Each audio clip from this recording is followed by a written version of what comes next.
Sports fans, after 2 long weeks in between birthdays and graduations and a combination of both, school ending, summer vacation, the finale of the NBA season, the Stanley Cup Finals, we've made it to tonight. Not just any regular night, podcast night, NBA draft night.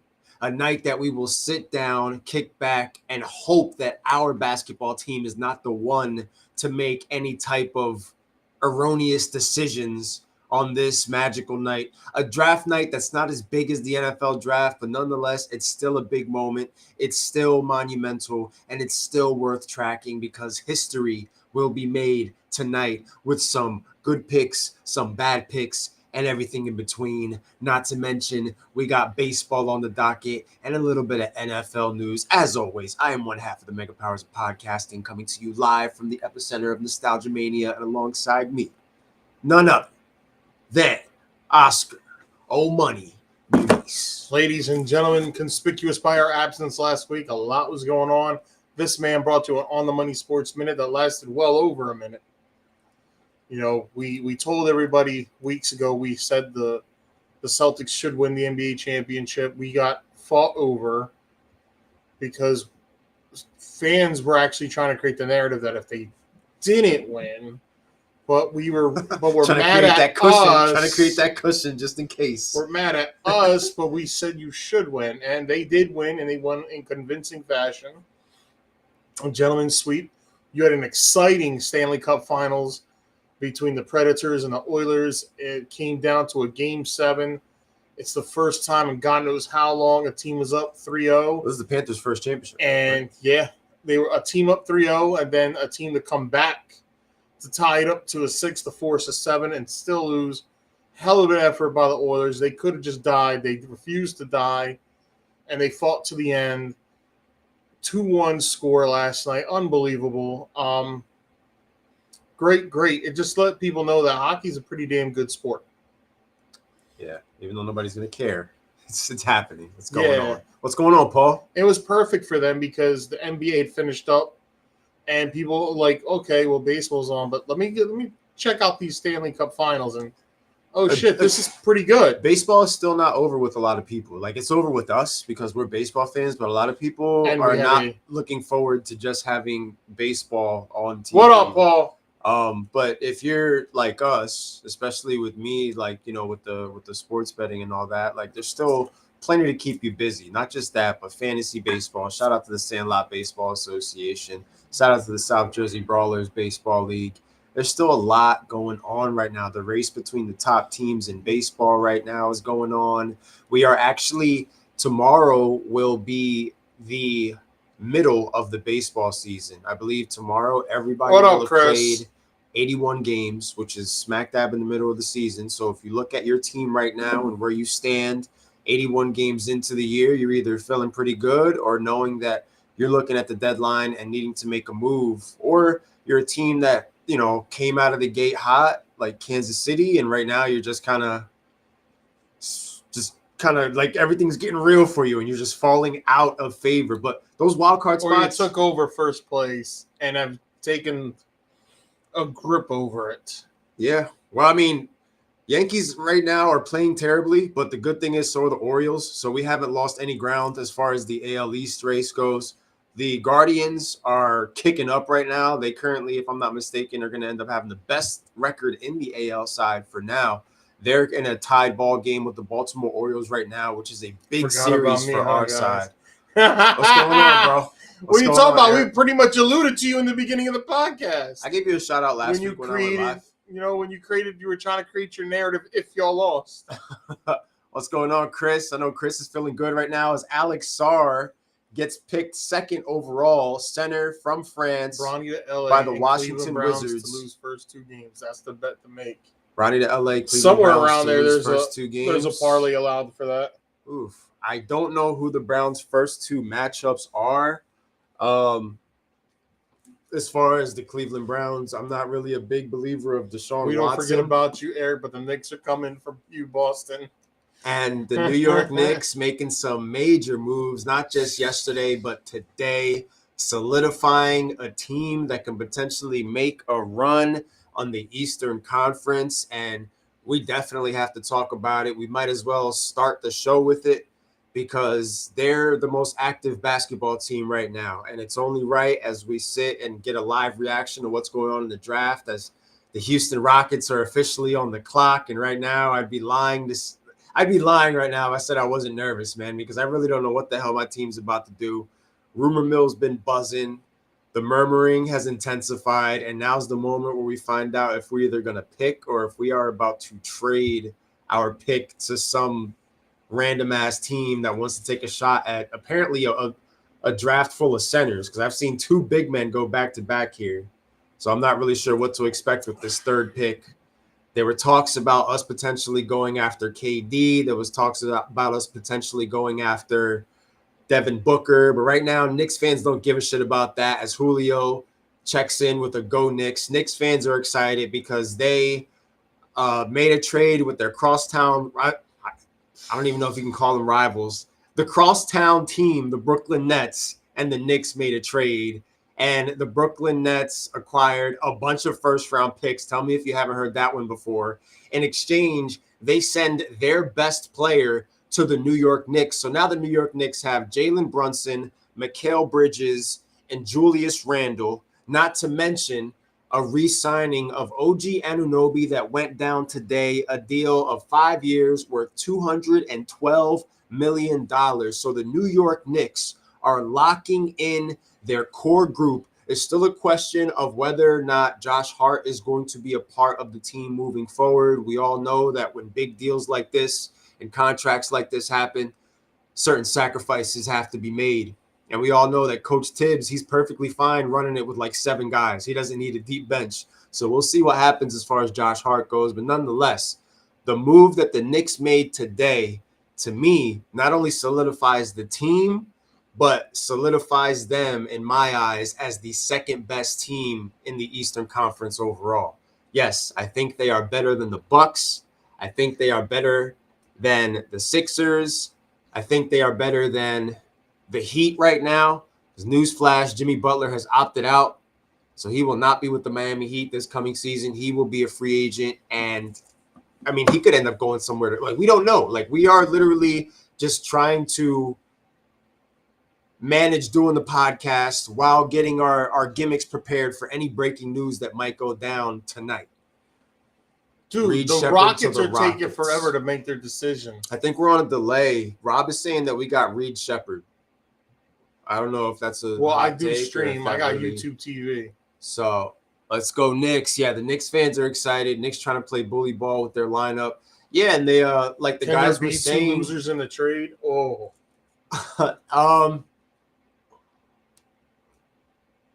Well, they won't be able to keep everyone, but it's going to be more or less guys like Josh Hart that'll be the first to jettison. And Hartenstein might not necessarily be part of the team. Maybe Randall gets traded. Who knows? To me, in my eyes, and Eric agrees with Paul. Seems the Brooklyn Nets are the losers of this deal. Tell me you haven't heard that one before. It's great that you have all those draft picks, all those first rounders. But let's be honest, my 2025 first round dynasty pick is worth more than the 2031 first round NBA pick right now. What are the Brooklyn Nets going to do with these picks? You're giving all these draft picks to a team that is not good at drafting. So in my eyes, the better part of the deal ended up going with the New York Knicks, a piece that, when push came to shove, they desperately needed come playoff time because they were undermanned in the second round. Houston returned the rights to the 2025 and the 2026 pick. Someone needs to help break that down because I have no clue what was going on. There's a lot happening right now. And Matt read my comment. It's a mess between the Nets and the Suns and the Rockets and all these legalities and mock trades that are going down and a bunch of numbers and picks that are being put on boards that may not even go down that Knicks way. Are paying everyone a combined $150. Teams are paying that for 3 guys. And that's not true. Point. No, This dude's about to sign a 212 extension. Well, is OG a part of that? Is OG a part of? There's no way he could. Because I'm not The totally Nets sure. need a GM and to rid themselves of the Simmons curse, and they can make things happen in 7 years. Oh yeah, that's good. That's the ongoing storyline with the Brooklyn Nets. In 7 years, we're going to do this. In 8 years, we're going to do that. But what's going to happen is, we did draft Reed Shepherd. Okay, so we got a guard. We didn't draft a center. We got ourselves a guard. We didn't trade away the pick. Yeah. Yeah. It is NBA draft night. We've seen crazier things happen. Never forget, folks, Kobe Bryant was a Hornet and then was traded to the Lakers on draft night. Never forget the Sixers drafted Mikal Bridges. Then traded him to the Suns for Zaire Smith in his second round pick. But yeah, I mean, filthy work. That was some filthy work by Brett Brown and Elton Brand. Like, the Nets are just going to have all these first-round picks. They're going to give them all away to have, like, some type of super team that they might not even be able to keep together for 2 to 3 years. Like, there's no plan. At least the Knicks have a plan. They're going to go out there. They're going to, add Mikal Bridges to the group that they have, and they're going to try to make a run. And until further notice, until more moves are made. Of course, the only team that's in their way is the Boston Celtics. Those silly Sixers. Yeah, I mean, who knows what they're going to do tonight? They got the 16th overall pick. They're going to pick Bronny. Just to be spiteful, they just pick Bronny knowing they have no shot at LeBron. Like, we've got your son. Or, and I heard this from Drewski in the group chat, which I thought this was devious work. The Boston Celtics were considering drafting Bronny and then flipping him for picks. Like, draft Bronny, fleece somebody for Bronny, knowing he's worth nothing, and getting picks out, and then like this. That would be a Boston thing to do. Savvy business by the Boston Celtics if they were able to pull that off. But yeah, Bronny might get drafted tonight in one of the biggest reaches in NBA history simply because of who his father is. Use Bronny as trade value. Yeah. Drew was one of the first to mention it. He mentioned it in the group chat, I think yesterday. I didn't comment on it because I took like a little bit of a detox from the internet. Sometimes I see a lot of shit that gets posted and I get so irritated that I just need a break. But I did see Drew post something about that. I don't know how much validity it has, but tonight could be the night that Bronny ends up getting drafted. Jalen and Mikal together getting paid $50 million this year. Beal getting that, and he's washed. Yeah. And that number is only going to go up for Bradley Beal. Bradley Beal is going to make, 54, and then he's going to make 57. Reed Shepherd, number 3 overall pick. All right. I'm feeling okay right now. I'm still a little nervous, but I'm taking it in stride. Took a guard off the board right now. Just got to wait and see like how the rest of this plays out. I in no way, shape, or form am condoning a trade for a 36-year-old injury-prone Kevin Durant. That deal is 5 years too late. I wanted him before he ended up even going to Brooklyn. Now, I'm good. KD on our team would only make us maybe the 5th best team in the West. Sixers would do something. They need to get rid of Maxey and get a bigger guard. They won't. They just paid Maxey. Why? I don't think Maxey's bad. Maxey's only good when Embiid's on the court. Like, when Embiid's not on the court, Maxey's just one of the other guys. Honestly, that's why the Sixers need a third. He needs Embiid to stay healthy, and now it doesn't seem like it's going to be Paul George, as now the Golden State Warriors. Well, now the Golden State Warriors are going to give him the max. Going to offer him a 4-year max deal. So, what do you think about some of these things that are happening? The Knicks, the Golden State rumor mill. Like, I don't mind the OG. The OG is a good move for the Knicks. He works for them, and he's good, so it fits. This Paul George getting a max deal this late in his career is crazy talk. Somebody was going to give it. It's the same thing with LeBron, 3 years, 160. Like, what are we doing here? I don't know. What the hell are we doing here that everybody keeps talking about? What's Chris got here? It's crazy. And this is for this year. So kudos to the Clippers for refusing to like kill themselves, like shoot themselves in the foot. I mean, because obviously they see something that not a lot of people see. It's because They've had him for the last couple of years, and dude keeps getting hurt. Let's be honest. The Los Angeles Clippers have run out of feet to shoot themselves in because Yeah. every season, no matter what they do, they cannot get themselves to the Western Conference Finals, let alone the NBA Finals. I don't even think the Clippers have competed in an NBA Finals before, let alone like they are just snake bitten. They can't get over the hump. This time, like towards the end of the season, you know, Paul George and Kawhi Leonard are no shows because of some type of ailment that's going on with them. There's no way in hell that they were going to be able to give Paul George this type of money. But Paul George also knew that if he didn't get it there, he would be getting it somewhere else. And apparently that team in Silicon Valley is ready to. And so I read about the Clippers looking at to replace him with DeMar DeRozan. Interesting. This is what's going on right now, man. It's just a lot of woozies and wazies floating around as far as the rumor mill and who can land where. We knew it was going to be a very active NBA offseason. Still a lot to be determined, but the Knicks are definitely setting it off. We know that when things like this happen, it's like a domino effect, and it can trigger all sorts of moves across the board to happen. Maxey is one of those players Philly fell in love with that will never give them what they need. I mean, he can't do it alone. Like he needs a star next to him. Like I'm sure that Maxey playing alongside a Embiid, a KD, a Steph Curry, like Maxey is a good complementary piece to a star player. Like Where's Maxey's Pop in that room? I don't see Pop in that room. He's probably drafting from home, like Belichick. He ain't hanging around. Oh no, maybe he's back there. I think he's like the one in the corner over there. Away from Sixers need too everybody. many pieces. They need a shooting guard. They need a small forward that produces offensively, do it consistently. They can keep Maxey. You might see him back over there, to be honest. Sounds like Embiid to me.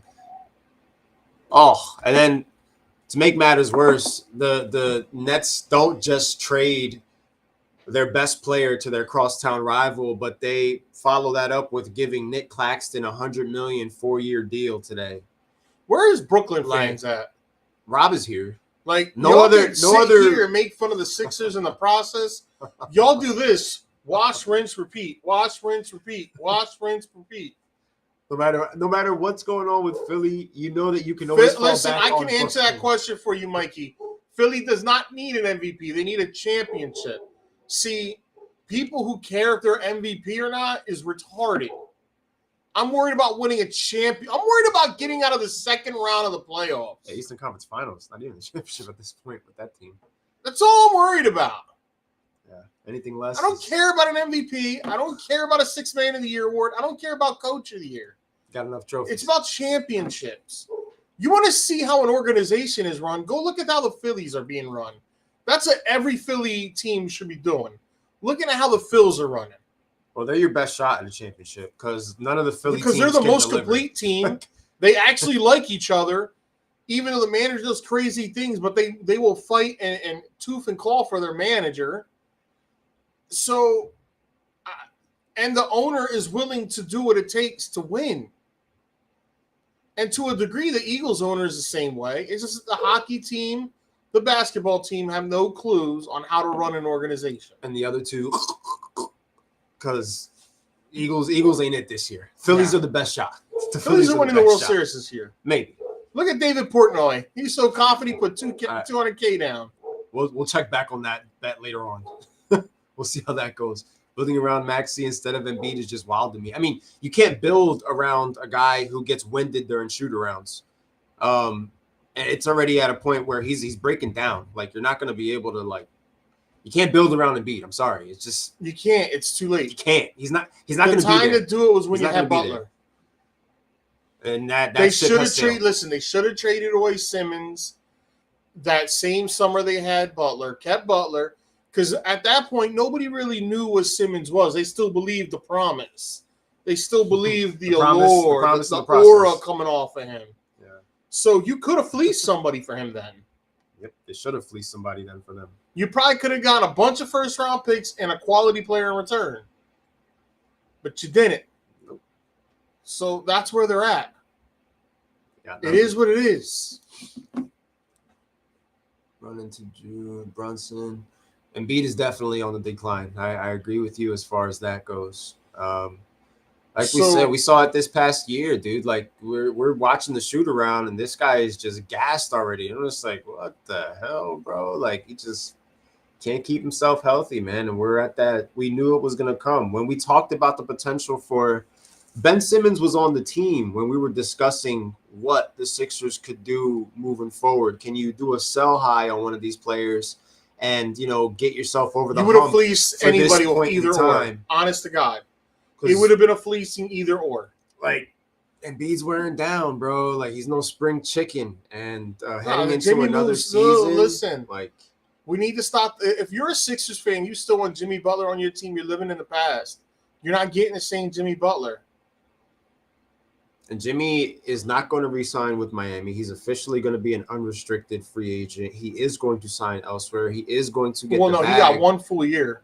He's got 1 year left. Yeah, he has 1 full year, and then all right. Miami pretty much told him not giving him an extension. And then I do know Adebayo ended up signing a $166 million deal today, 3-year deal, a move that makes sense for Miami and what they've got going on, especially because the Jimmy Butler days are winding down, and he's another guy that is not a spring chicken, another guy with a injury history that when the playoffs come, we talk about these star players. A lot of these star players are not around when the playoffs come. It's the second unit that's trying to get over the hump and are just getting obliterated because it's the playoffs and they were never meant to be out there for those many minutes. Like that's I give the edge to the Knicks as far as second best Eastern Conference team. I have nothing but great words to say about Jimmy, but you can't keep going back to the well, bro. The Sixers. You're gonna pay for a player. I just don't want the Sixers be doing what the Lakers did when they paid Kobe. Jimmy Butler on the Sixers makes them what, the 4th best team in the East, maybe?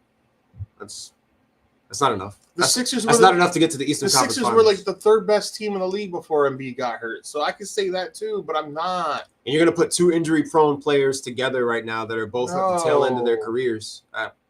This is why we're not GMs. I'm good. Yeah, maybe I'm too picky. If I was the GM as far as like who to sign, who to bring in, but like you gotta. I don't know what Philly does at this point because everything that they could have done, like always, they waited too long to do it. They waited until the last possible minute to try to get some of these things done, and now they're sitting and they're watching the Knicks make these moves. They're watching the Boston Celtics win an NBA championship. They're watching. I wonder what Detroit's going to do to pair Cade Cunningham. Well, I like Cade. They have a lot of talent over there already. You've got Jaden Ivey. You've got Isaiah Stewart. You've got we talked about them. I think I brought them up last week, if I'm not mistaken. The fact that there's a lot of talent there. It's just they just got rid of Monty after a year ago, giving him a contract of what, 80 million something guaranteed. Like, what are you guys thinking? The amount of now to get money. rid of him.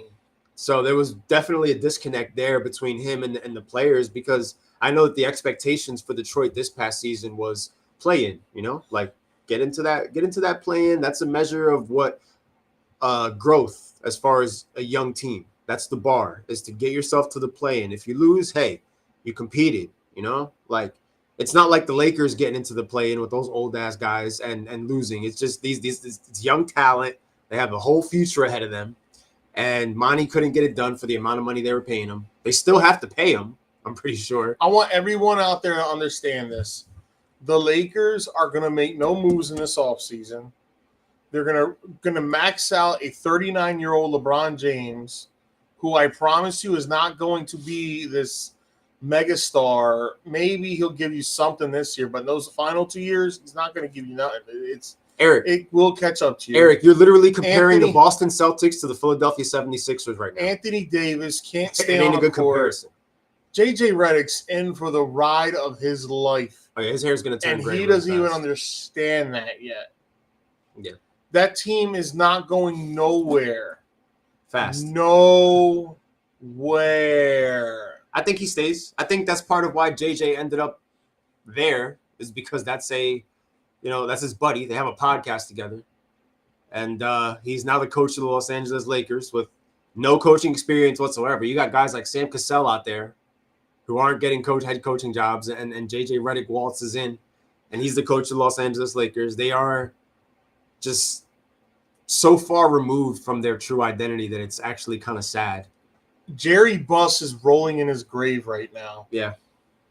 It's just everybody thought that when his daughter finally grasped all the power away from her brothers, that it's gonna be run right. It's gonna be just like old times.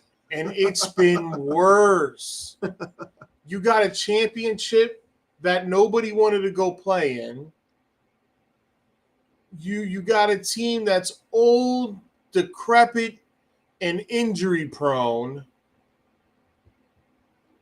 What? They're the 9th, maybe 10th best team in the West. Lakers? Yeah. Yeah, pretty much. The Los Angeles Lakers on their best day, 7th. Are not making the play-in next year. Oof. It's rough. I'm sorry. I just don't see it.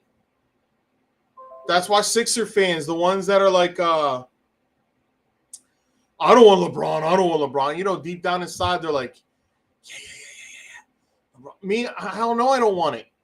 For what? Sixers fans. So now I got another guy that can't stay and play a whole season? Sixers fans, like a lot of Philly sports fans, are going to downplay everything until they have it. And then once they have it, they're going to shine it up and try to make it sound good so they can sell it to other people. Been down this path before. It's crazy what these NBA teams have done to certain fan bases because, like, who is selling the biggest bag of bullshit to their fan base? Is it the Lakers? The Lakers. Is it the Brooklyn Nets? No, with the future? No. Is it Brooklyn fans? Real smart Brooklyn fans already understand. Like, we are it's never gonna be rebuild winners. again. Sixer fans are looking at it like they have hope every year just to get their throat slashed at the end. Lakers fans are held to a high standard and expect high things, and they keep getting disappointed. Sixers fans are Harvey Dent with Rachel on the phone before her building blows up. Yes. And Lakers fans are Randy the Ram Robinson from The Wrestler, who keeps living off his past life and is willing to die in the ring just because he's happy.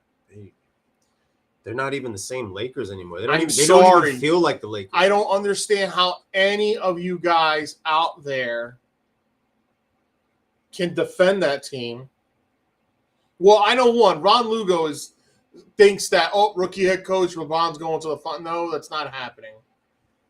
I don't care what trades they make down the stretch, unless Anthony Davis is part of the trade package. Why would the Lakers? There are no assets on the Los Angeles Lakers to trade. Why? What? Like the only asset is Anthony Davis, but nobody's going to get fleeced for Anthony Davis because no one can trust him being on the court for the whole time. The latest report about the Lakers I heard is that AD and LeBron want to add another elite player to their group. JJ would have never got that job. He would have never gotten a job, but he would have gotten a job on a staff. Yeah. Because, he did put he allowed Pat Riley to be on this guy's staff, and Pat Riley turned out to be like, are they thinking Lightning's going to strike twice? Lakers aren't trading AD. They're so delusional that they think they can keep AD and LeBron and add another elite player to their group. They think they have value in their roster outside of those two players that they can acquire. Brooklyn doesn't know how to trade or draft, and the Lakers don't know how to trade. Because when the Lakers make trades, like, what do they have to show for their trades? Realistically, I get the bubble ring. That's great. That was 4.5 years ago. What have they done since? Yeah. What have they done since? Not 4.5, 4. 4? 2020. 2020. I thought it was 2018. I'll get my dates mixed up. 4 years. But since then, they've done nothing. They've regressed. They've gotten owned by the Nuggets. Nuggets. Say last year they made it to the Western Conference Final, and I didn't think they could. Well, 2 years ago. And I gave them, I gave them credit for that. I gave them enormous amounts of credit. Like, I didn't think they could get that far. And if they had actually stayed on them, they would have had a chance to make it a series. It's a difference between giving them credit for where it's due and then giving them more credit than they deserve, which I feel like a lot of people do with them simply they're because living off of their LeBron. hype. They're living off of of Showtime. They're living off of Brooklyn Kobe doesn't know and how Shaq. to trade. Sean Marks has drafted great guys whenever he really had a bad pick. I The guess Lakers that's are fair. best They don't buying know how to players of free trade. agency and drafting. Somehow they strayed from that path. They strayed way far away from their path. Like they don't feel like the Los Angeles Lakers anymore at all. Like in Not at any, all. like no Showtime, but like no version. My of dad's the a Lakers fan Lakers. because you got to Like, remember, my dad grew up in that era, like in the 70s, and I didn't know that. He's Showtime. he's a Lakers fan. He's a Nice. Dolphins fan. And he's a diehard Phillies fan. So it's that era when all of them were really good and stuff, but my dad stuck to them. It's not like let me go bandwagon on to the next. No, he stuck to them. Yeah. And my dad can't stand the way the Lakers are now. It's tough to watch. True Lakers fans are, just they're not feeling it. They're going into the offseason more jaded than anybody probably because they want their Lakers back and they're not going to get them back. Apparently, Genie Bus banned Jerry's season tickets and ties to organization. Wait, Jerry West.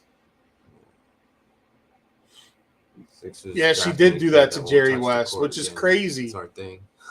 West is another guy. When West left them, pretty much, West put that team together of Kobe and Shaq and all that. And once he was gone, the downhill trend went. Yeah. They had that 2 years with Kobe and Pau Gasol, but that good team. In between those 2 years, you figure from the 2002 loss to the 08 and 09, right? They won? No, 09 and 10. So you figure 02 to 2009, 7 years of losing pretty much in between a 500 ball. And then 2011 to 2020, like they were terrible almost. But at that time with Gasol and Kobe, and even like Kobe during his final run when he was hurt and they were overpaying him, like they were still the Lakers at that point in time. Yeah. Like they still had that aura of just being the Los Angeles Lakers. Like they're a joke they just now. They're just a parody of themselves at this point. She's a witch of a woman. I think it was said on a forum or somewhere that was because she dated a head coach of the team and that was retaliation for it. Phil Jackson. Yeah. Because he said she shouldn't be doing that. Yeah. And you seen he was right. 04 to 07, they were terrible. Terrible. Sixers using this number 16 overall pick to acquire Ingram. I saw Rick post that earlier. What are your thoughts on that? Do you think that is... Yeah, I would take that. Brandon Ingram to the Sixers? I think Brandon Ingram's a really good ball player. He's like a way more advanced version of Kelly Oubre, I guess. Because Oubre had his moments. Oubre had his moments. Bro, the guy can average 25 a game. If you can get 25 a game and at least 8 boards and some assists in there, you're good. Yeah.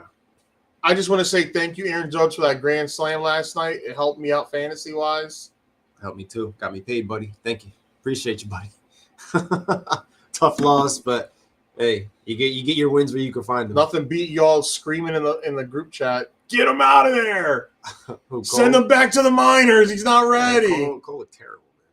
Cole looked terrible. They lost to the Celtics in 08, then went back to back. Yep.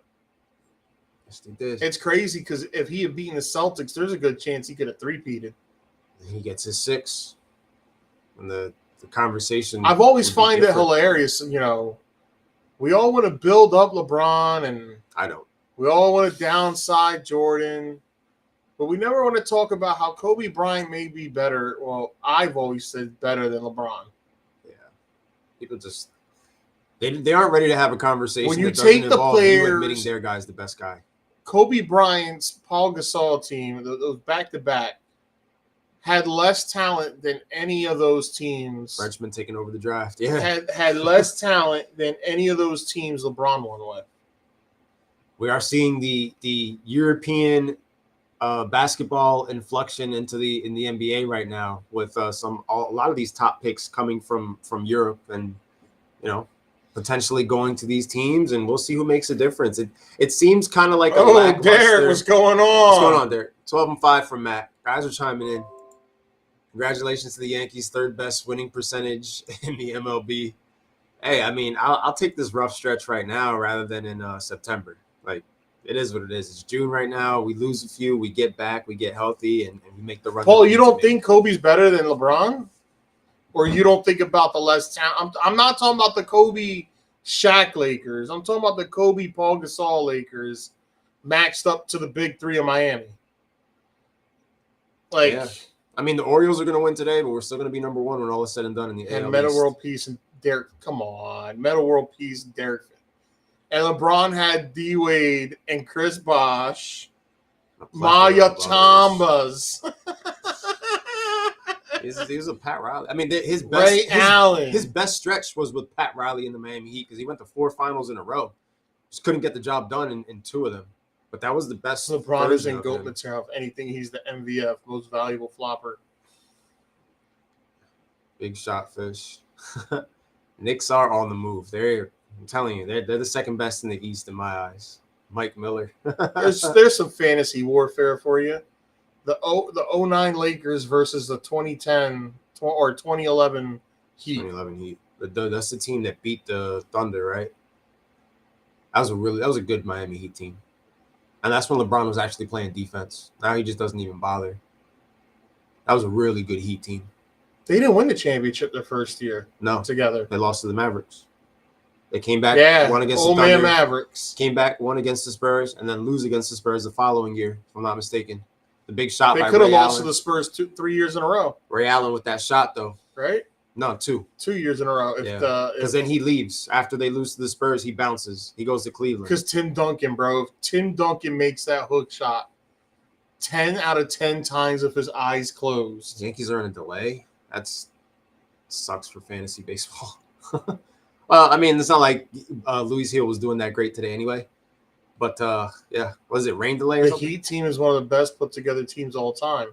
Yeah, when you got 3 number ones on a team. Yeah, that's a squad. Let's not act like they weren't the best players on their team separately before they combined collectively. Yeah. And they were going to try to get Carmelo Anthony into that mix too, but Carmelo decided to stay where he was. You basically put Batman, Superman, and Green Lantern on the same team. No, that was LeBron's first title, was beating OKC.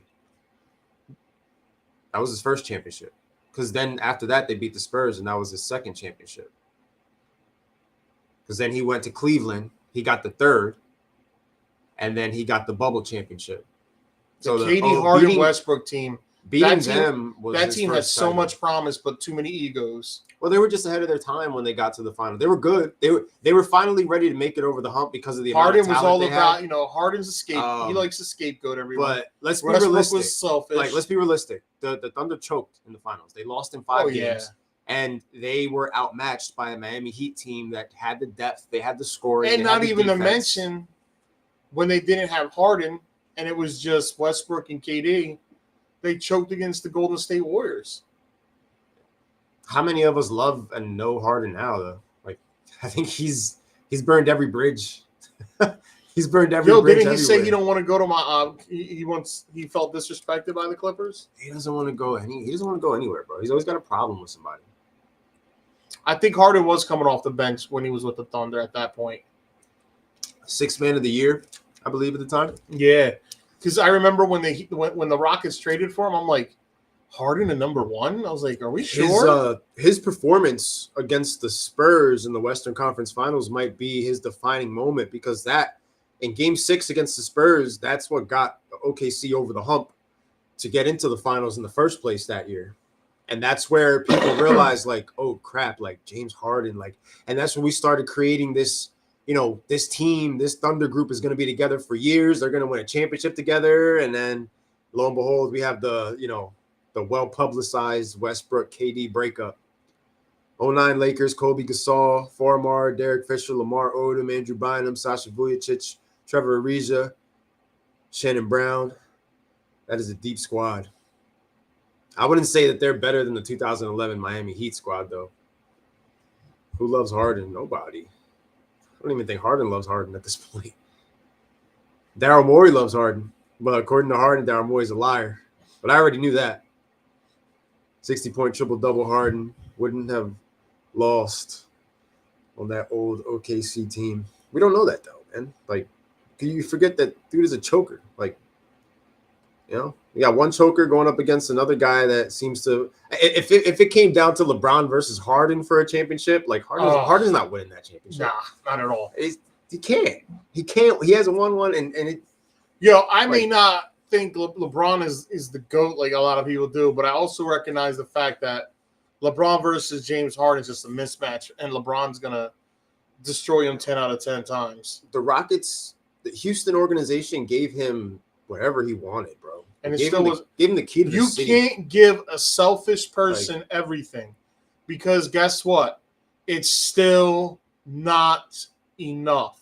He gave us some good seasons, but he benefited immensely from being with the Houston Rockets. And ever since the Rockets, he's never gotten farther than he did. He got handed everything: free strip club visits, free chicken, free whatever he wanted, like the chicken place where they would go to the strip club with the chicken wings. I can't remember the damn name. You were paid, bro. You were a made man. You were a made man. All the drinks you want, all the hookers you want, all the Kardashians you want, all the free comps you want. It still wasn't enough. Like they faced off in the bubble and we lost to the Lakers. Harden, what did he do against Los Angeles in the bubble? Like when we were doing the small ball bullshit. Like just he was gifted everything, man. You know, and he had some great performances. He had MVP level performances, but we needed those MVP level performances when it mattered the most. And when it mattered the most in those game 7s and those game 6s and those crucial defining moments, he shrunk. And he's shrunk in multiple places now, multiple different. It wasn't just a Houston Rockets thing. People said we were the problem, but look at him. Did the Lakers pick Bronny yet? No, I don't think they haven't gotten onto the board yet. San Antonio right now is about to go up to pick for the second time. We're still in the top 10 right now. It's San Antonio, followed by Memphis, followed by Utah. Somebody did it for me, Paul. Magic City Strip. That's Magic the spot City, with the chicken wings and the chicks that everybody from that was going to the bubble was getting kicked out because they were going out. Yeah, they were. Come on, dog. They gave Harden whatever he wanted, and it wasn't enough. You can't make a selfish person happy. It's just that. Just like a selfish woman. You can't make a selfish woman happy. Well, the Lakers are going to draft a Mr. It just doesn't happen. At 55 overall, from what I'm hearing. So they're not going to wait until the final pick of the draft. They are going to go and reach for their boy to make LeBron happy, to make JJ Redick happy, to make Anthony Davis happy. Eric, you want to impress me? They're going to make everybody happy. Call your team up and tell him go get Harden. And let's see how he does for you. And let's see if you trust him in a critical moment next year when you're trying to defend your championship. It's a game 7 against the Knicks or the Sixers or whoever it may be, and he's got the ball in his hand and he shoots it. How much confidence are you going to have that ball's going in that net? Oh, he already answered it. I'm not defending that guy. Look, he already answered it, though. I'm not defending that guy, bro. I can't. I don't trust Harden, but he's solid. He can't be solid. He can't be both, bro. Yeah. He can't be both. You can't trust. If he's solid, you can trust him. Solid. He's not solid, bro. He is not solid. There's Pop. He folds. Pop. You're right. He was on the corner. Spurs. Oh, look at Timmy. Look at Tim Duncan over there. Coming out of the yard. He's right there. Oh, yeah. He's right there. He's in the front office now. He is ingrained in everything that's going on with San Antonio. Like that's another guy that does not get as much praise as he deserves. He's gonna be the GM of that team one day. Like when all's said and done, that dude is going to be. LOL. He can be both. Regular season, he's great. Well, okay, regular season, Harden, cool. So we're talking about the championships, though. So what you're saying is he's Kirk Cousins. He's solid until he has to be even more solid, and he folds. So you're saying he's Kirk Cousins? Well, Kirk Cousins has one playoff win under his belt. So yeah, yeah, pretty much one playoff win and nothing to show for it. But a whole lot of money though. He definitely got paid. So as far as the business part of the sport, Eric, you should be charged 20 true bucks for this contradiction. He's solid when it comes to stripperology. Oof. Don't forget, get yours.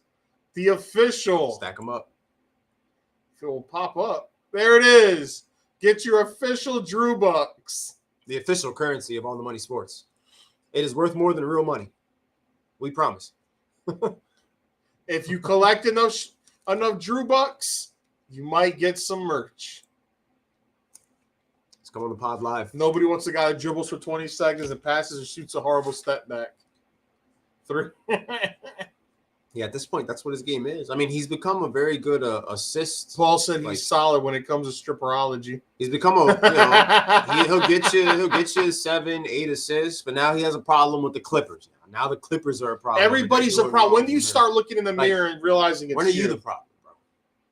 Like, when are you the actual issue? It's just this. I don't do well with the diva bullshit. On top of the fact that diva bullshit cost my team severely several times. And watching us move everything for this guy. We traded our center away because he wanted to just play a different style of basketball that involved PJ Tucker guarding 7'2" players. Like, spare me, bro. I have no time for that guy. And I don't care where he ends up. I really don't. I pray that it's not on my team. I pray that he goes somewhere else, and that eventually he can look in the mirror and realize that maybe he was the problem at some point. But some guys like that, when you keep babying some of these players and you keep giving them what they want, and you keep spoiling them, they're never going to realize they're the problem. He's never the issue in any of the places that he goes. And at the end of the day, I will say OKC should have paid him. Like, the Oklahoma City Thunder should have paid Harden instead of paying Nick Collison. And maybe, just maybe, Westbrook and KD stay together long enough to potentially get to the promised land. And who knows? Maybe they actually take it to Golden State. Like, don't forget, they were trashing the Golden State Warriors until they blew that lead. Like, they were whooping them together. Just checking real quick, see if we see something. Minnie just traded for Rob Dillingham. I don't even know who that is. Who is that? Them right there. Oh, okay. Rob Dillingham, microwave scorer, late game heroics from Kentucky. So, did they trade with San Antonio? OKC let everybody walk. Yeah. And, I mean, hey, it took them a little bit. They stockpiled draft picks. And unlike other teams and organizations, they didn't give them away for nothing. They put those draft picks. That's one thing. Sam Presti and the Oklahoma City Thunder, they know how to draft. They're so good at drafting that they don't even necessarily have to make crazy-ass trades to make things work. We forget that this team was number 1 in the Western Conference for a long stretch last season because they have an immense amount of talent with a big that's not like, he's pretty lanky for a big, but they still found a way to win on their terms. And when they were beating teams, they were beating them up. Y'all don't get that Harden is the ultimate simp. He was the ugly dude that got no chicks, then gets drafted, has some good seasons, and all that fame went to his head. Started tricking off with all these sack chasers, and he ain't been that dude since. Maybe it was that Kardashian he got that did it. But he ain't been serious about basketball since. And he was hanging around with Lil Baby and just, he had the wine going on. I mean, hey, you have other ventures outside of basketball. I totally Sixer get it. fans are the best on Twitter. Daryl Morey trades a 16 pick for a first edition, a Rocky 5 DVD, and a bag of Mounds candy bars. Oh, he hasn't traded it, right? That's not real. No, somebody just said that. Okay, just check here. Thank you, Orioles, for covering the spread for me. Appreciate you. Wait, is the free agency actually begun yet, or these are just people hurrying up and signing before the period actually opens? I'm not totally sure on that. I really am not totally sure. With basketball, it's so weird. Like, I was looking at it today, right? And they were doing their pre-show. Like, they were doing NBA Live, but they were, in the basketball room. And I was saying to myself, damn, like, the stark difference. Like, the NFL draft, it's like a sea of people that you see in the stage. It's just like it looks like a million people out there. And then the NBA draft is happening in this little hall, like the bingo hall for ECW. You know what I mean? And it's just the stark differences. I don't think free agency starts until next month. Thank you. Damn, so they're just Wasn't covering totally sure. everybody out. Wasn't totally sure. So the draft seems to be going along pretty smoothly up until this point.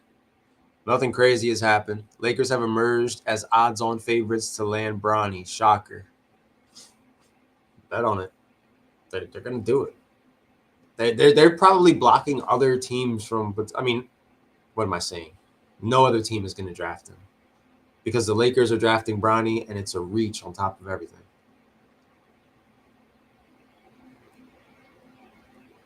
Always around 4th of July. Okay.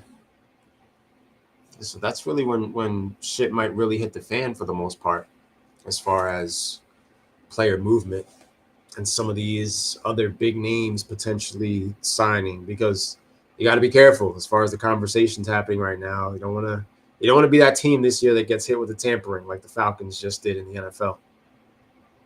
And then, speaking of football, just a quick update on what's going on in the training camp, because now we're getting into July. We're getting into the nitty gritty. We're going to have preseason games are more than a month away, but it's coming. It's around the corner. June 30th, free agency begins for basketball. Trey Sermon, likely to win the Colts' backup role behind Jonathan Taylor. Brandon Ayuk met with the 49ers on Monday. Apparently, the meeting went well. June 30th, legal tampering. July 6th, signings begin in the NBA. Okay. Will Levis focusing on his mechanics. Justin Fields not having a good training camp. Just kind of interesting to see. Like, did the Bears make the right move as far as moving on from him? Because now you're going to a team that has discipline and culture, and he sounds like he's having a rough time. He's not engaged in practice. And maybe it's the fact that he knows Russ won the job, but at the same time, it's like, come on, dude, compete, bro. That's the problem with this generation, bro. They're soft. They're soft. They have one bad day, and they turn into a bad week and a bad month, and they don't know how to handle competition. You're not just going to be given everything. Russ is doing everything he can to keep the job. I can tell you that. He's inspired. That's the difference between him and Justin Fields. One guy's inspired to be there. The other guy's not. And one person realizes this is it for me. Yeah. But Justin Fields needs to realize that too for him. This might be it for you, dog. Those young kids don't see and that. And you're young, but at the same time, your body of work that's why I'm pessimistically optimistic that Russ is going to be good for us this year, because he's doing everything he's supposed to be doing. And Anthony Richardson, a full go for training camp. So for those of you that have stock, the big kit and caboodle. Oh, yeah. The Dolphins are not willing to give Tua Tagovailoa a contract similar to Jared Goff and Trevor Lawrence, which we all know is about $50 million per year type deal. Good for them. They refuse to do it.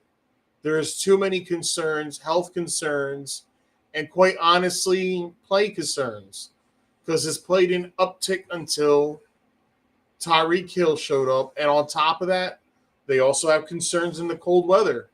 You're not always going to play in sunny Miami. Tua hasn't won a playoff game yet, has he? Well, he played his first playoff game last year, because the previous year, remember, they took him out because of that crazy concussion when he put up gang signs after he got hit. So he's 0-2? He's 0-1. 0-1 in playoff games. Because Skylar Thompson played that other one. And you know what? Kudos to the Dolphins. Kudos to the Dolphins for putting their balls on the table, understanding what they have, understanding the level of talent that they have, and being smart enough to realize that could potentially be a bad investment in a Tua Tagovailoa that has proven to be a hazard. You got to be cautious. And they're smart, because there's a lot of teams that would lean into it anyway, bro. We see it all the time. There's a lot of teams that would lean into it. They would give them the money, and we would be sitting here right now calling the Dolphins bozos. He sat out the 11 on 11s.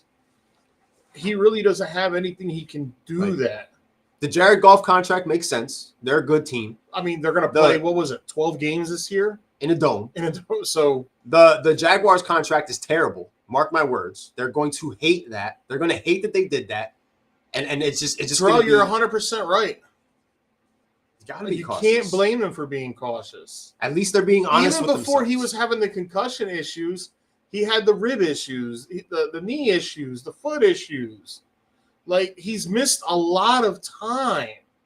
Yeah. So you can't just give something up. A lot of time. A whole lot of time. And you're making that investment into a player that may or may not be there towards the end of the season. Like when it gets cold out, so does Tua. You know? Like I'm not upset with it. Now, I think the rumor is they're okay going like between the 35 to 40 million range. It's just they're not going 50 or over. And if anything, like they can just tag them next year. And it'll be like a 40 million a year. They could tag them the next 2 years if they want to keep them for 2 more years. And in the process, draft a quarterback and wait and see what they get. I don't blame them, man. I mean, you can't blame them. God bless you. It's a business at the end of the day, bro. It's a business. I don't know if they drafted a QB. I don't know who their backup quarterback is right now, to be honest with you. Let's see. He's upset. I mean, he got every right to be upset. Of course, you want a contract. Had Fields fielding punts in the Madden trailer. That's tough. Yeah, that was wild. That's tough, man. Yeah, Russ got that job, bro. Which makes me happy for Superflex Dynasty. And that's another thing too. Like when you're looking at we're looking at our dynasty rosters right now, looking over our rosters and saying to ourselves, like, "Hey, Matt, the cut is Justin Fields still first round worthy?" He might just rot on your taxi squad now, dude. Like he had one great year out of 6. And that's a lot of that is thanks to Tyreek Hill. But we've seen what these wide receivers can do for some of these quarterbacks, bro. Like, what was Jalen Hurts doing before A.J. Brown? Like, honestly, like Skylar Thompson's the only other quarterback I see right now. Skylar Thompson fought hard in that Buffalo Bills Miami Dolphins playoff game. They almost beat Buffalo. Hey, maybe they go out and get Tannehill, bro. He's available. Bring him in. He ain't gonna cost much. Bring him in, have him back up Tua, but Tua also has to look in the mirror and like in a way be willing to take that pay cut. I'm all about players getting paid, but at the same time, like, dog, you are not reliable. you are simply not reliable enough to be hitting those numbers of 50-something million. But neither is Trevor Lawrence. He got that money. Like, how much better is Trevor Lawrence? This is Jeff Darlington from NFL Live. This is complicated. I'm not saying that it won't get done, but right now there's 5 words that are looming over this contract negotiation, and they're the words that came out of Tua's mouth. The market is the market. Oh, he said that? Sue his ass. Yo, no way he said that. Yeah, he watches On the Money podcast, ladies and gentlemen. Sue his ass. Yo. Right now, the Dolphins are not offering the contract that is market value based on those other deals that were done. We're not the panic point just yet, but the Dolphins are not in the Goff and Lawrence ballpark. Dog, sue him for defamation of character. You are stealing slogans from podcasts. We need to get paid. Trevor has no business getting that contract. He doesn't, but he did. And Miami is smart enough to see that and realize that. And also, you know, these internal discussions were going on in their offices when they were watching all these quarterbacks across the board getting paid. You know they were talking about it. I mean, every day. Like Dallas keeps playing that game of Russian roulette. That's why I keep thinking this is Dak Prescott's last year there. And Tua's probably thinking, oh, they're going to pay me. You can get this guy right now. You could have gotten that guy way before these other contracts happened for 45, 48 million.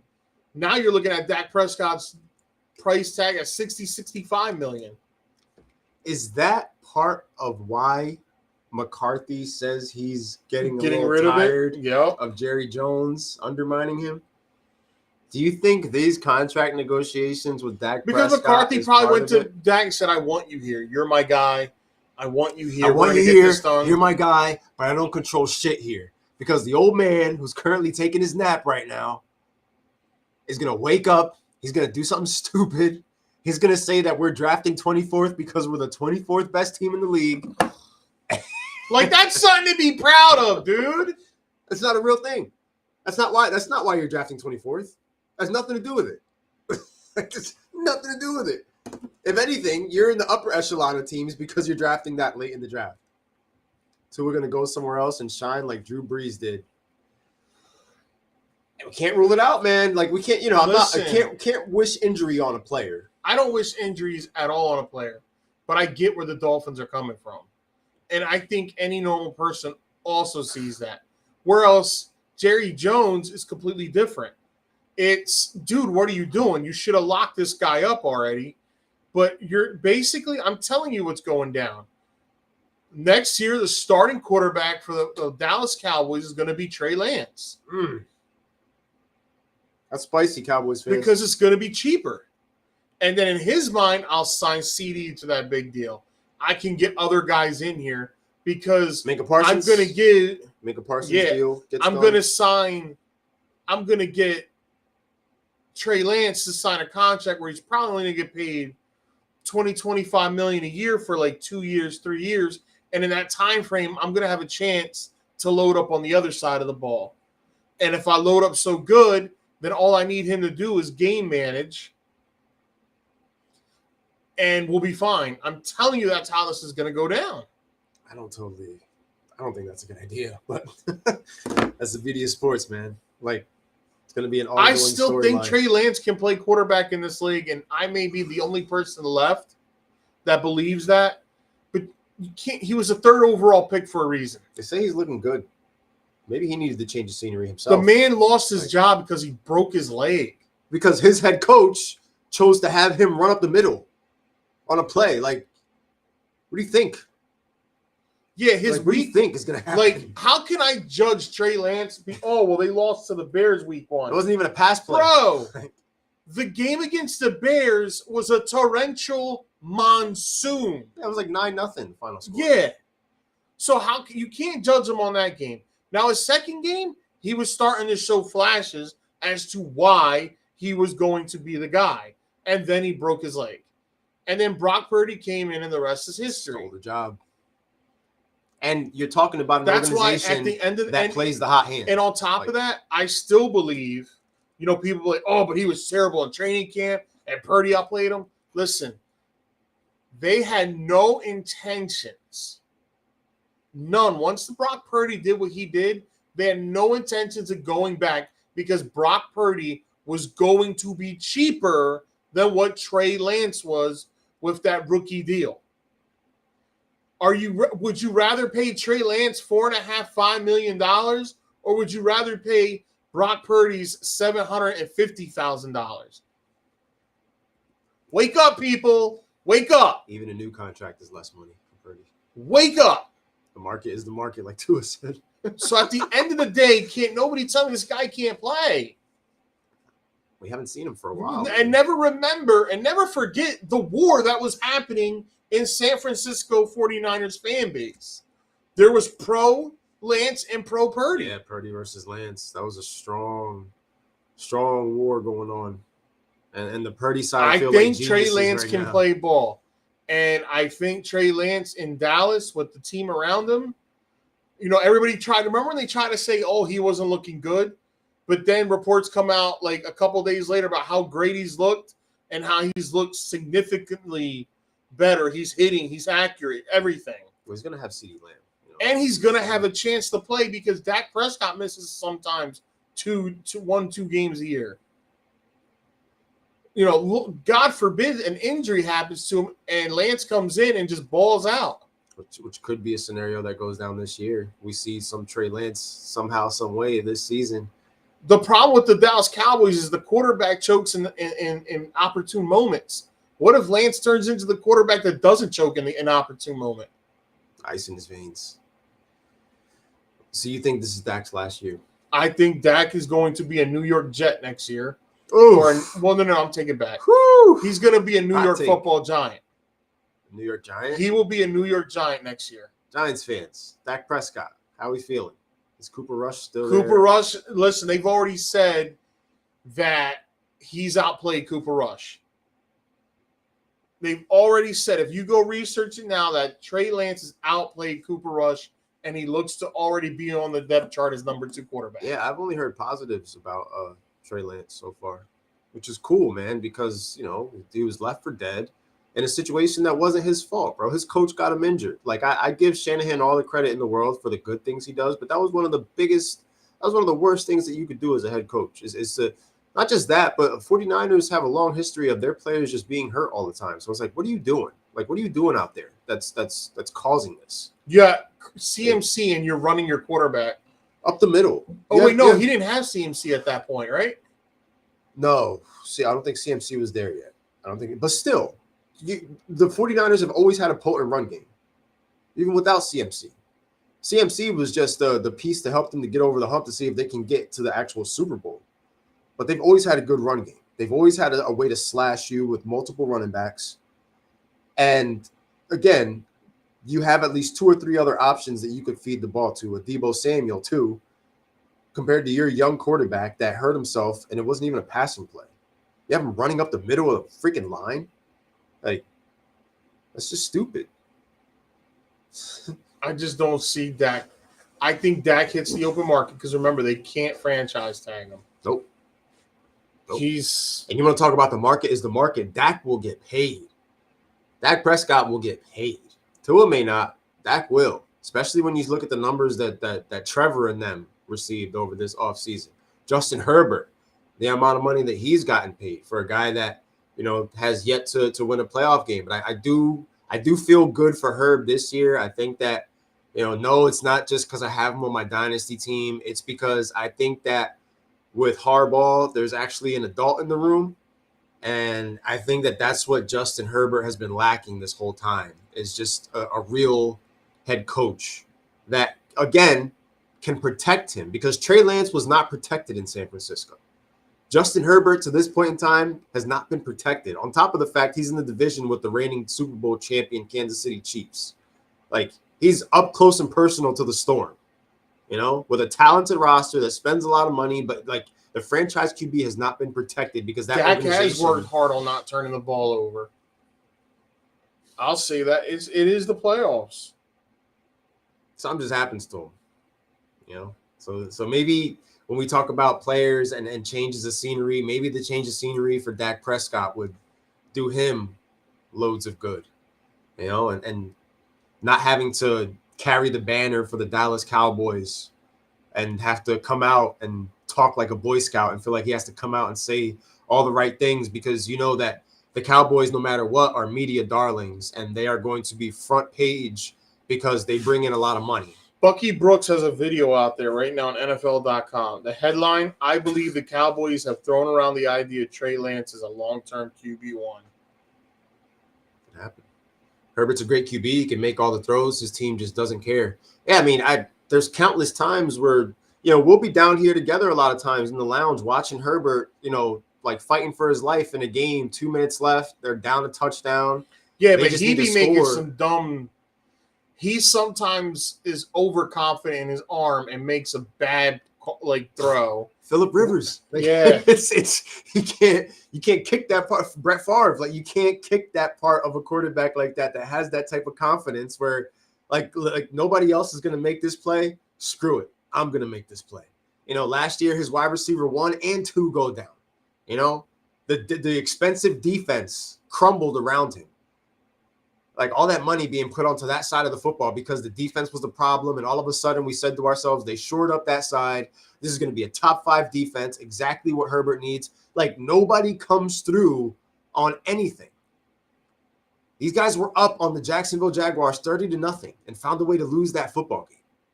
As a unit, that's something where everybody can take blame for that. Herbert didn't do nothing. Everybody can take blame for that one.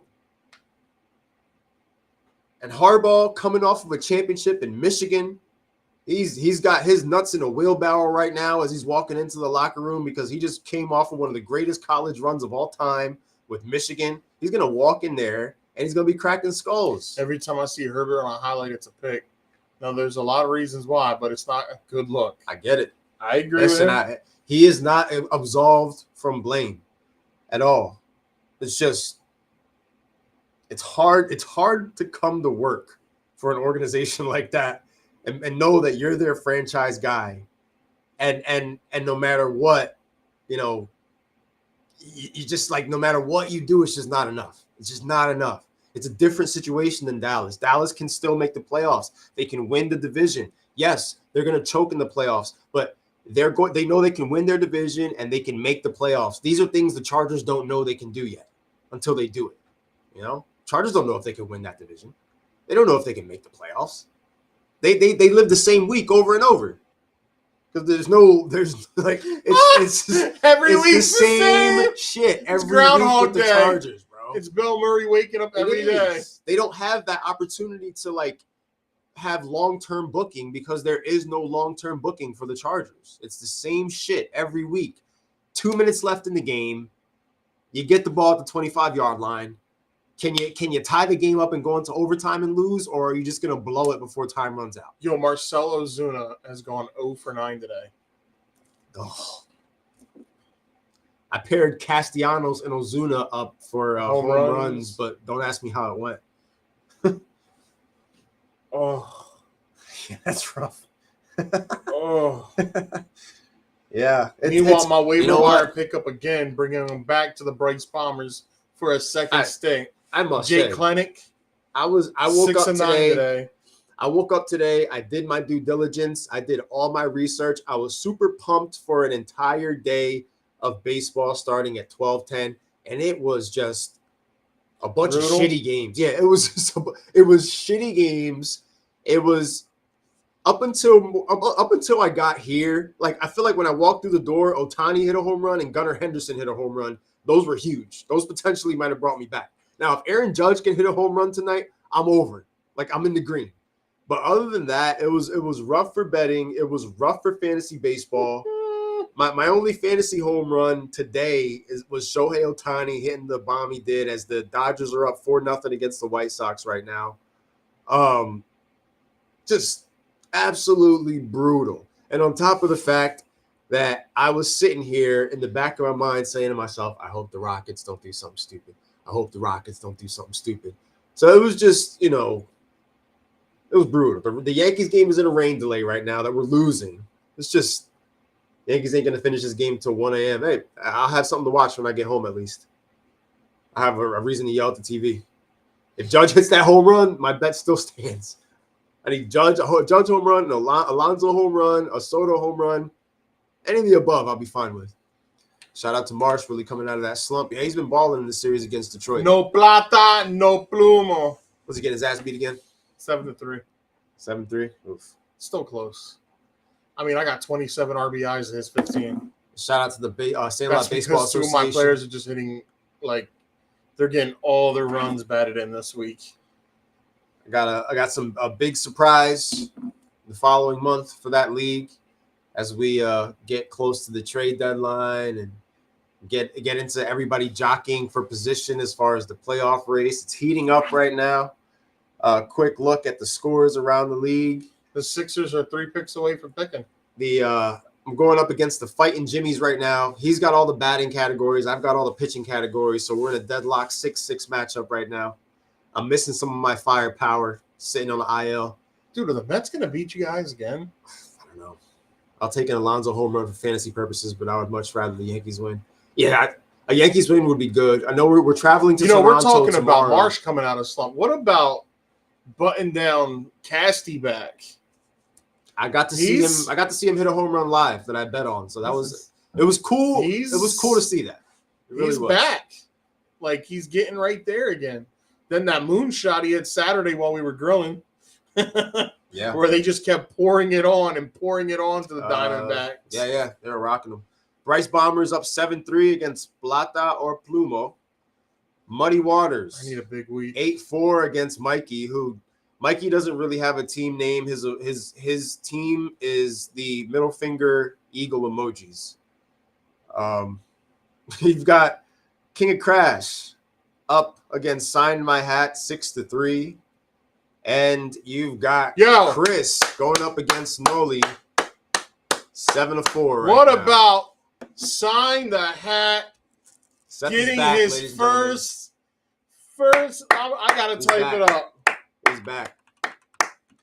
And the cool thing is, he told me that he's gonna do better next year. Which that's basically him already letting me know that he's down for year 2 of Sandlot Baseball Association.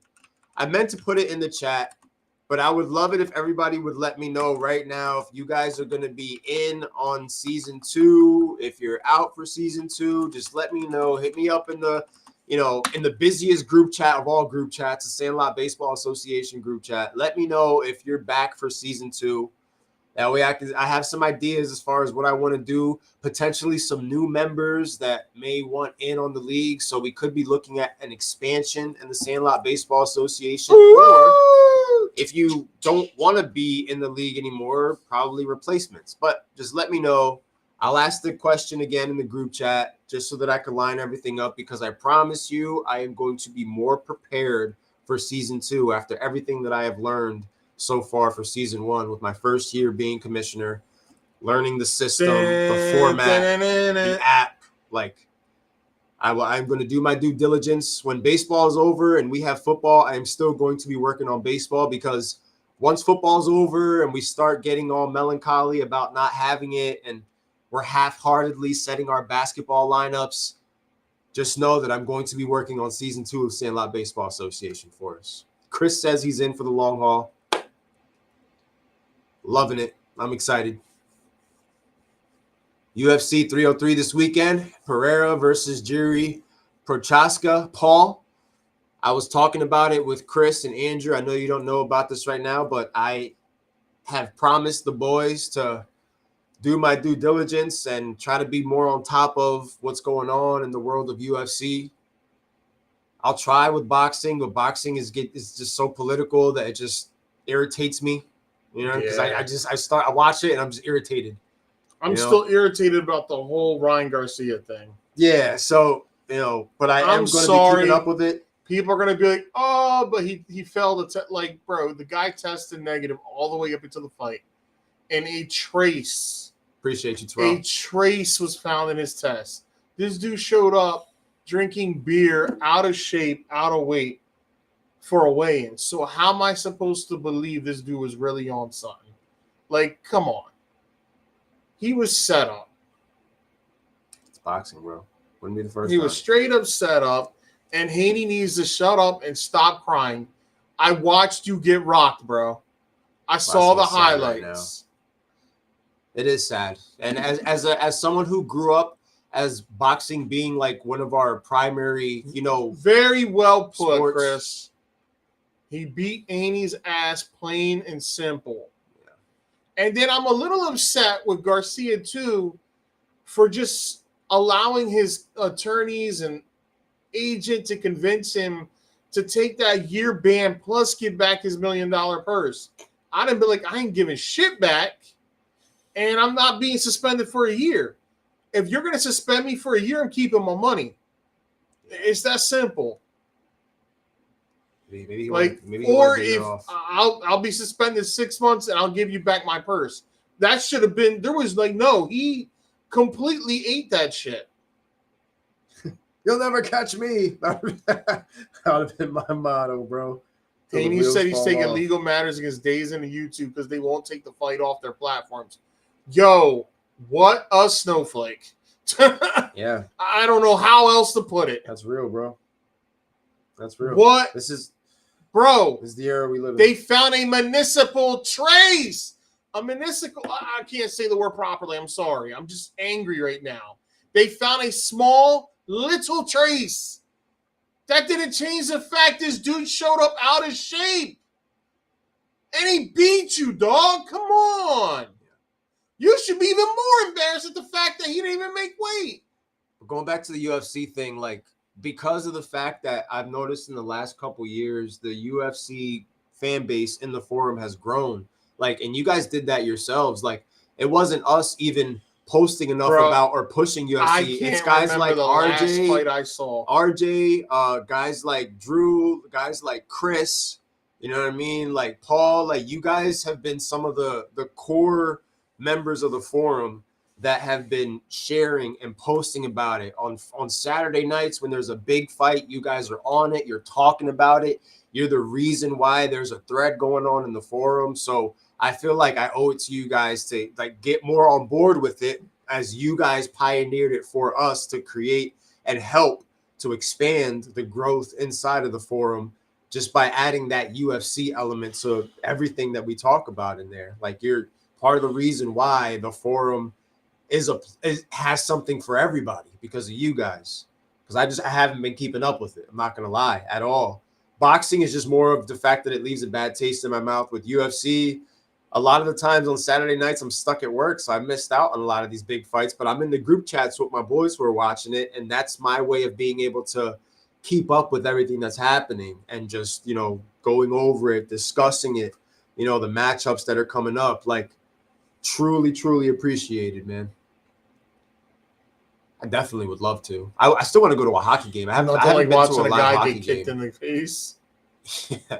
I haven't been to a live hockey game. I think that the energy I at a used to hockey order game is fights probably all the amazing. time at my house back in the early years. Yeah, because of our culture and where we come from. Like, boxing is just big for in our lineage for Puerto Ricans. Like, Never got into it's a big boxing. deal. Like, in the 90s, we had the black box at home. We weren't always ordering all the pay-per-views, so we were watching all the fights, though, all the big fights. Macho Camacho, De La Hoya, Trinidad, like, even before then, early 90s, Mike Tyson, and Buster Douglas, and that shit, the 20-second fights from Tyson after ordering a $70 pay-per-view. Like, I remember growing up on all of that, and how meaningful the two competitors getting in the ring was, not just for the sport, but for the fans at home, because you truly feel like you're getting the payoff. Now it's about how long these guys can dodge each other before it's a money grab and just a sparring session between two guys, and then everybody goes home. And then this group's fan base is arguing their side won. This group's fan base is arguing their side won. The fight on the internet is better than the actual fight on TV, as far as just everybody online just defending their guy, because you got to defend your guy. You know what I mean? And it's just one of those things where it's just not what it used to be. I sound like an old man yelling at clouds right now, but that's just my take as far as boxing goes. UFC provides a different element of excitement, knowing that at any moment this shit could be over. And UFC took all the good things from boxing, took all the good promoting things from WWE, and they fused it together into what they've got going on. A lot of guys in UFC can get on the mic and talk. Like, they're cutting promos now, bro. Like, it's part, they understand Paul it's part Heyman. Of getting paid. These guys grew up watching wrestling. People forget Paul Heyman for a little bit. When Brock was heavy in the UFC, Paul Heyman helped those guys through their package shoot videos they do. Paul Heyman was the one helping them. Again, one of the greatest minds, just not in pro wrestling, but in all of entertainment. Well, Chris, Paul Heyman. Bro, like, we're dads, bro. So a lot of times, the minute we get up, we're running around trying to get everything done for everybody. So to have that time alone at the end of the night, like, that's that peace right there, bro. Like, we need that for our sanity. This past Saturday, when everybody was out of here by 10, I looked around going, wow, this is awesome. Because I thought people were going to be here till like 1, 2 in the morning. And I was already getting the heavy eyes around. Like, right after you left is when when you left, the adrenaline went, pew. Oh, yeah. I went to bed at like 11:30 that night. Like, I just went, pew. I went to bed at like 11:30 on a Saturday night. I usually don't get Saturdays off. And the Saturday I had off, dog, I was knocked out by midnight. The heat, bro. The heat kicked their ass. I ate good. I ate good and slept good. I had no complaints. You were the talk afterwards. Your seasonings, your barbecue sauce, the whole nine. You were the talk. It makes me happy, dog. It makes my heart warm when people are enjoying my food. I gave a bag of the season because we froze everything. I gave a bag of the chicken that you season with your thing and gave it to my in-laws because they thought the chicken was amazing. Nice. That's all you want, man. That's all you want for the time that you spend on the grill of the kitchen. It was my first grill of the season, so I'm loving it. I'm loving it, and I'm glad that everybody enjoyed it, man. I love boxing, but that's why boxing needs to make this move with that Saudi Arabia promotion company and bring everyone under one roof. Yeah, we were discussing that in the group chat. I don't understand. Bring it down to me. I think that would be insane. Basically, Saudi Arabia's got their hand in not just WWE, but in everything. Like they're trying to make it so that you I don't know have they all got a these split UFC deal. promotions.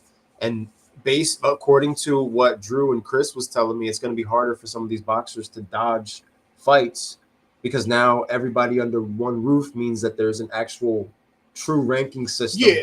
Where Because you're talking about like how college football is trying to clean it up in a way.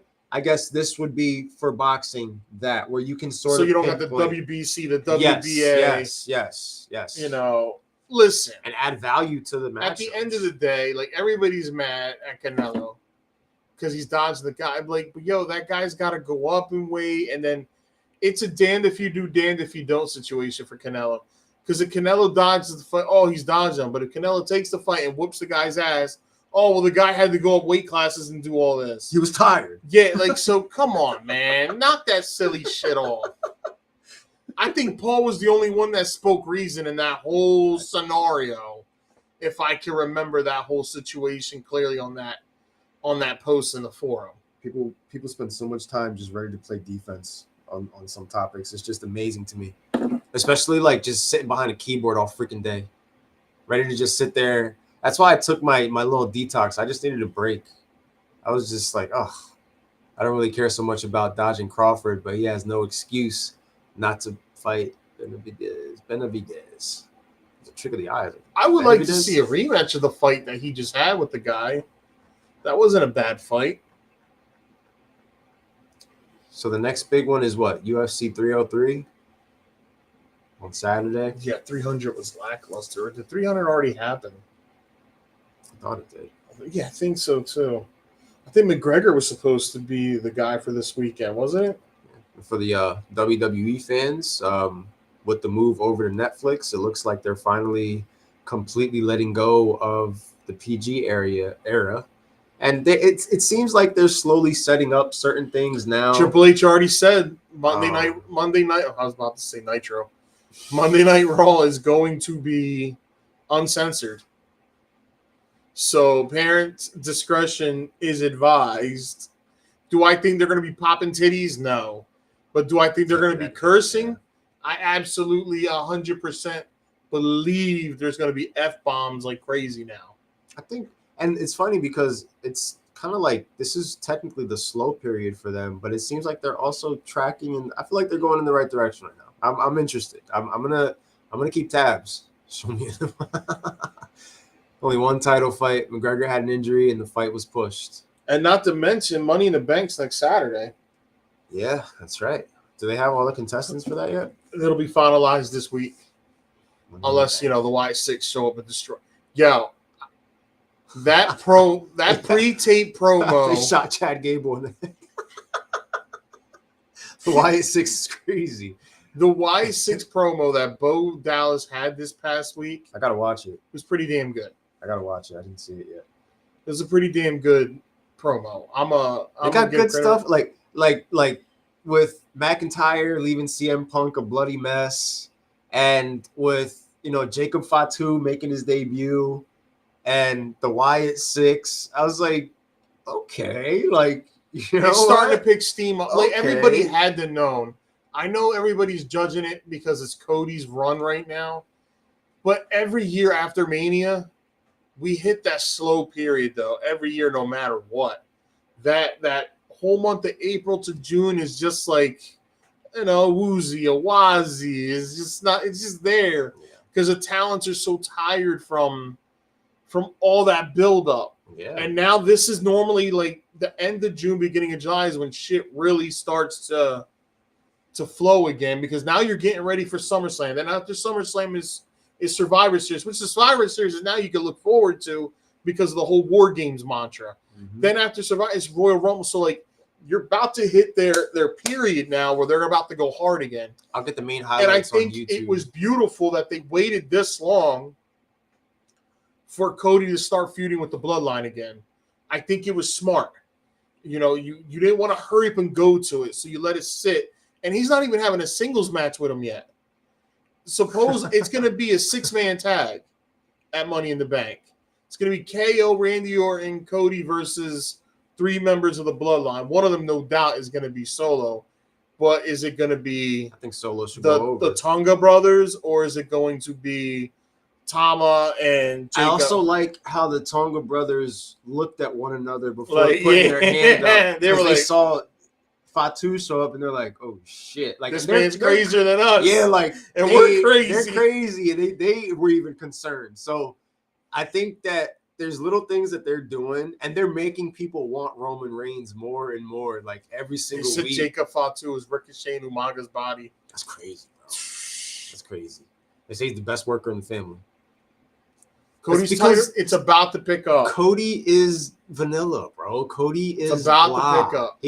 So what do you want to talk about? Like he needs to turn heel. He needs to keep that belt. Listen, if you want to keep that belt on him, you turn him heel and you kick this shit up a notch on top of all these other little things that are going on. Do I think Roman was coming back this Friday? I do think so.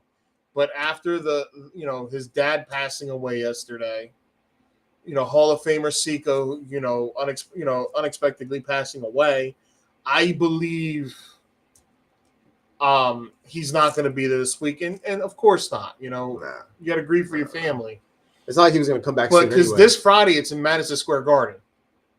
So my thought process was maybe Roman will pop up, and then the new bloodline will whoop his ass and then he'd be gone again for a little while. They still got to build it. At the end of the day, I've called it like I called it, and I'm gonna keep calling it. You're gonna find out that all this that Solo's doing is because The Rock is telling him to do it. Because, like I said, The Rock's gonna tell Roman to his face, the final boss. I didn't lose at WrestleMania.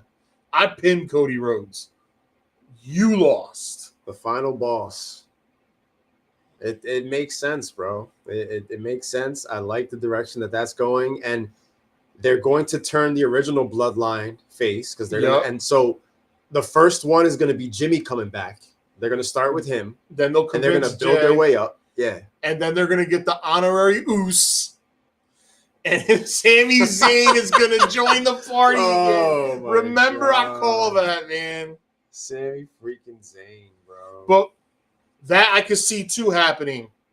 Maybe The Rock plays it off that he's with him, and then boom, The Rock turns on Roman and the original, and you find out the whole time it was me. It's bloodline, bro. That's what AEW is lacking. There's a storyline that got legs on it. I don't like that. Whoop his ass, and he makes Roman weak. Not if you got 4 bloodline cats beating the shit out of you. Jey Uso has gotten to a point where he really doesn't need them. He's over no matter if he wins or loses. Like, Jey Uso is bulletproof right now because fans love him. He's got a hype theme song when he comes out. He gets, like, when he comes out, everybody comes back from getting their popcorn and their snacks and they're watching because it's like Jey Uso, main event Jey, is just, you got to see what he's going to do. You have to see what he's going to do. And now, like, not for nothing, he was one of my favorite parts of the original whole storyline.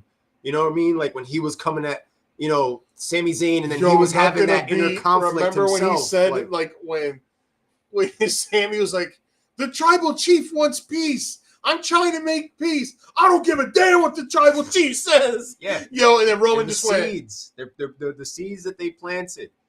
It was entertaining shit, bro. That's when he created the phrase, he's just not feeling oozy. Yeah, and he broke all of them. He made all of them laugh in the middle. They're trying to be serious. And they're just like, yeah. It wasn't supposed to be a funny moment, but they couldn't hold Paul Heyman over there in the corner like this. Go back and watch that promo. You'll see Jimmy going like this. You see Roman trying to play it off like this. Yeah. And then you see Jay like this, covering his Jimmy's mouth. Just laughing. Jimmy's in the background just smiling. Jay's like this. Jay has more charisma than Jimmy does. Like, Jimmy needs a group, whereas Jay doesn't need a group. And I think that's shown. But I think Jimmy will be better with Jay, like when feeding off of each other. But I'm interested with the Y6. Like, why did they target Chad Gable? And why are they targeting Pat McAfee? Like, why are you targeting an announcer and why are you targeting Chad Gable? Like, to prove that anybody can get touched. And that they apparently. And yeah, what a piss poor job by Meltzer the other day talking about, oh, well, Pat wasn't on the show Monday because of the whole storyline. No, Oh, Pat's his father-in-law wife. passed away. Yeah. Yeah. Like, Dave, you So piece of shit. Yes, their I WrestleMania finally match was understand why. I finally get it. I why finally people get hate it. him? Yeah.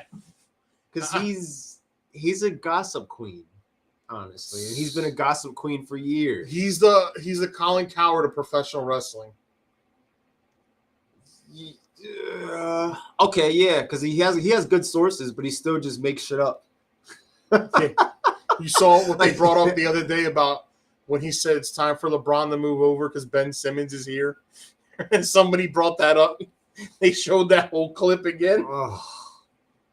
Well, apparently Ben Simmons is on the trade block, so we'll see how that goes for the Brooklyn Nets.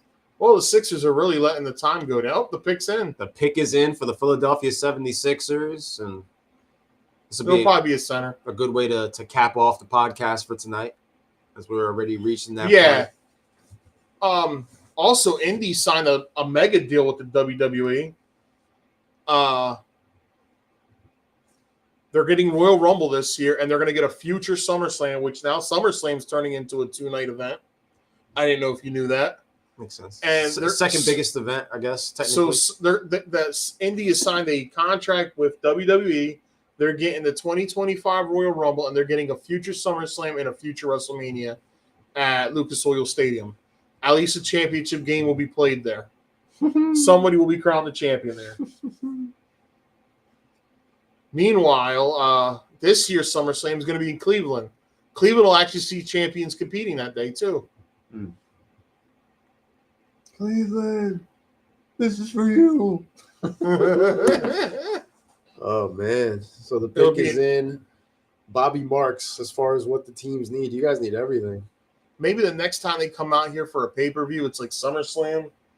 And maybe they do it at like the bank or something, which that would be pretty cool. See what they do here with this pick. It looks This is like a it's good- going to be Jarrett McCain. Good night of basketball. It appears he looks pretty tonight. confident he's about to be picked. Next week we'll probably be looking at a little bit more training camp news, rumor, And we could talk about the results of the UFC fights. results of the UFC fight. Not to mention, we'll be past the legal tampering point, or dead in the middle of it, if I'm not mistaken. Yeah, Or maybe right before it. So we might have more is information. Saturday. It's going to be in between. All right, so we'll probably have more information leading into Saturday. The selection is in for the Philadelphia 76ers with the 16th overall pick. The 76ers, the commissioner's ears poke out. So Jarrett McCain, Jared guard Duke. McCain, guard from Duke. So there you go, another guard for the Philadelphia 76ers. Jared McCain. Emotional moment. He's from Duke. I drafted 16 overall. Big moment, hugging all the people close to I him. can't tell you if I know him or not because I don't. Oh, Los Angeles Lakers are on the clock next. Do they go Bronny here? Oh my gosh. And they say, you know what? Oh my god. All the chips, put them in. We're going to show LeBron. how Can I loyal get we like are. a profile? Can I get a height? He doesn't have one. Here we go. 2024 ACC All-Rookie Team 2023-2024, 14.3 points per game, 41.4 from the three. Last season, fourth most, 87 3-points. 2 games of 30 points in the NCAA tournament, second freshman in the last 50 seasons. Lakers are really about to do this shit, huh? It doesn't seem like a bad pick. Yeah. It's hard because I don't follow college basketball because there's so many teams. Well, I've never heard of him. He is a 3-point shooter, which is So, good. That's what the Sixers need. I definitely need some scoring. Spot shooter. Okay. So The Sixers need it. He's not going to be controlling the ball pretty much. Like he's not bringing the ball up the court. So that you still need a point guard. Because he's not going to be that. And Maxey's a shooting guard that poses as a point guard. Do we stay live just to see what the Lakers do? I think we have to. We're gonna run a little longer just to see what hell they do, just to make sure. We're gonna sit here tight until the results are in, ladies and gentlemen. Don't change that station. This ain't like other promotions that promise you a main event and they cut it off after a minute. I didn't know that the Lakers were drafting right after the Sixers. From one conundrum to another. I just got to see what these guys do. He's going to be that swing guy. And we know Kyle Lowry was serviceable for the playoffs for Philadelphia, but Kyle Lowry's also like 38 years old. Yeah, this guy's younger, Philadelphia, more youthful. But I'm saying you guys still need a point guard. This guy's not going to be that. Nah. But Like, you know what? It also shows score. 2 30-point games in the NCAA tournament. That's Hey, you showed up in big moments. that's more points than Tobias Harris is going to get you. I know that. So at the end of the day, you can't be mad at that. I don't know enough. I don't know enough about him to know if it's a good or a bad pick. Another guard wouldn't hurt for you guys, though.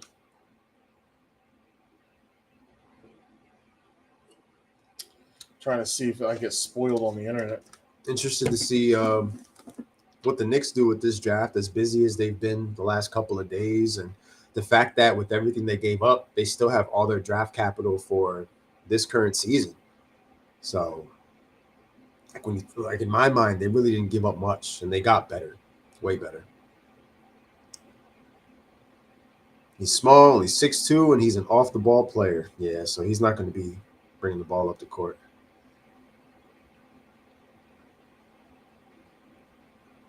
Keyshawn George, Kyle Filipowski, Isaiah Collier. This is the kind of draft that makes you feel like we're going to be knowing more about, of course, with the body of work. Next couple of years, some of these players may or may not make name for themselves. Some of these guys will be forgotten. And a lot of the guys that step up to the plate, most of them from this draft are going to look like the diamonds in the rough. There